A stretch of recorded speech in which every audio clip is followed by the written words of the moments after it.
अभिराम गुणाकर दाशरथे जगदेकधनुर्धर धीरमते रघुनायक राम रमेश विभो वरदो भवदेव दया जलधे अवनीतनया कमनीयकरं रजनीकर चारुमुखाम्बुरुहम्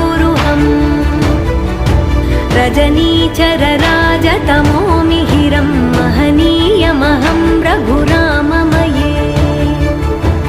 सुमुखं सुहृदं सुलभं सुखदं स्वनुजं च सुखाय ममोघशरम् अपहाय रघुद्वहमन्यमहं न कथञ्चन कञ्चन जातु भजे।